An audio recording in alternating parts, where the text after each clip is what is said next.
So welcome back. I'm Dr. Shawn, the LPC, and this is another episode of Unmasking Mental Health, where we strip it down, get uncovered, and get real about mental health. And this is a very special episode. I have a very special guest, dear friend and mental health advocate, licensed professional counselor, Miss Peaches. She is the host of Fix Yourself, where she says it all Fix begins with you. yourself. Yes. And this is our top 10. If you haven't checked out part 1, go back and check out part 1. This is part 2. We're heading into the top 5 mental health moments of our favorite show, P-Valley. So let's just recap a little bit who we had, but you definitely want to go back and see who we said. So we had Miss Mississippi in 10. We had Terica. We had the mother-daughter drama between the Woodbine mother and daughter. We had Mercedes. And then we talked about Uncle Clifford. Now, who do we have for 5? Now let's talk about her. Okay, let's just do it, right? Roulette, baby. Roulette is no joke. And for me, roulette is roulette is what I would say you have the making of a sociopath in all she is a pimp, a PIMP, baby. Literally, right? And so what happens with roulette, she came on the scene, she already was a rule breaker. When you talk about a sociopath, it's somebody that doesn't have disregards the rules, they are impulsive, there's usually aggression, and I also want to say it's not necessarily, it's how you identify a person. It's not necessarily a mental health disorder or a challenge, but when you have gone through some things, right, and you are able to process them properly, and when you have repeated things happen to you emotionally, you break down. Yeah. And without going into her backstory, she gave you a glimpse. She told you that I'm familiar with that. Her brother had been murdered. She told you her brother had been murdered, correct. And so again, you are seeing, to me, what that block of empathy or lack of empathy, the disregard for empathy. So the more that she goes into, really not caring about others in the dark side, is that you see that lack of empathy. And so I'm hoping we get a season 3, so we can really see what comes out on the other side. Do you have anything? Do you feel like she was a good 5, or would you put her? No, I know she's a good 5. Okay. And so I think, just to add on to what you said, I think that there is a part of her that is just numb from the trauma. And sometimes things happen and a light goes off, and sometimes people can't turn it back on. And then I move through life, I don't give a shit no more. You know what I mean? Because, or maybe I haven't processed those feelings. And so all I feel is sad and empty and dark. And so I don't know how to process them. And this is what you get now, because I don't care anymore. So I think when her brother passed or whatever else went on with her, I think the light kind of clicked off, and I don't think it came back on. And this is the dark side. Yeah, it's not coming back on. Yeah. Because she is a hot mess. And I want to say too, because I called you, after that episode, and I said, do you see the sociopath coming out? Yeah. And we kind of laughed.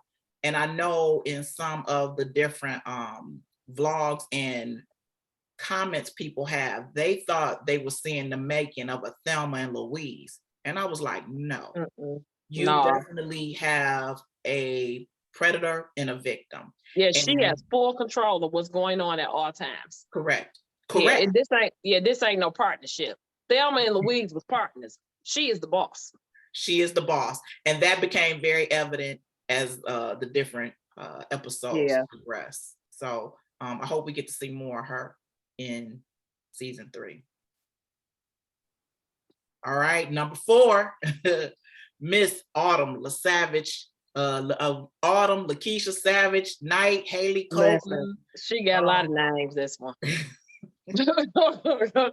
Heifer. She got a lot of names. Clifford kept calling her Heifer. Summer's Eve, she and it was funny because I had her lower on the list originally, and you actually broke some things down to me, and you was like, no, Shawn, we got to move her higher up on the list.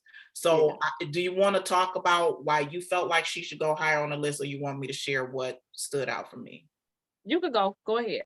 Well, when I went back and watched the first season, the domestic violence, and it actually showed up in the first episode. So she was running from a relationship where there was physical violence.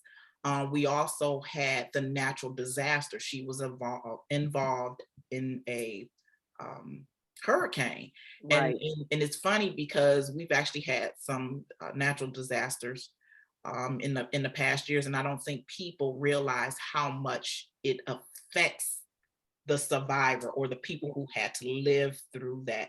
And with that, she also lost a daughter, and just a parent losing a daughter. So the fact that I was trying to relieve a relationship with my daughter, the hurricane presented itself as a good opportunity to leave, and then I lose my daughter. Behind that, it did put her PTSD. So and very vulnerable. Yes. Very vulnerable, because I'm here. I don't know anybody. I'm acting like I'm somebody else. I don't have my daughter with me. I can't dance because she didn't know how to work the pole. Like, she is literally trying to survive off of what she had. Yeah. And then the foster care. So they never really said directly, but when you go back and watch the different episodes, she talked about living, not being raised with her parents, living from home to home. And so to me, her final scene with the trash bags hit different. Yeah, I thought that too when I saw her with the trash bag, because most of the time when foster kids go from one home to the next, they put whatever they own in a bag, and then they move on to the next site. Yeah. They move on to the next. And colorism. So lots of colorism. I thought you were going to bring it up, because when I said it, you took me there. So, because I talked about the colorism with Miss Mississippi, but you said, she had to deal with colorism too. Yeah, a whole lot. And what I thought was interesting was she made a comment one day and said that on one episode that said everybody underestimates the light-skinned girl. And what I got from that is, she just light-skinned and she pretty, but she's stupid. You know what I mean? So I found that very interesting. And we know that colorism there in the South, it's really rampant. It's really rampant on the show. You know what I mean? They didn't call her every high yellow heifer, every everything it was to be called. And I don't think that people. Now I'm gonna say this because this has been the colorism conversation. We've had it amongst a group of friends that I had before. And so it was me and it was my cousin, which is actually a guy. And he was saying that, people have no idea the stuff that light-skinned people have to go through. And when he said it, I was like I say that and everybody just think I'm trying to crack a joke when I say it. But it's a thing, like it's a real thing.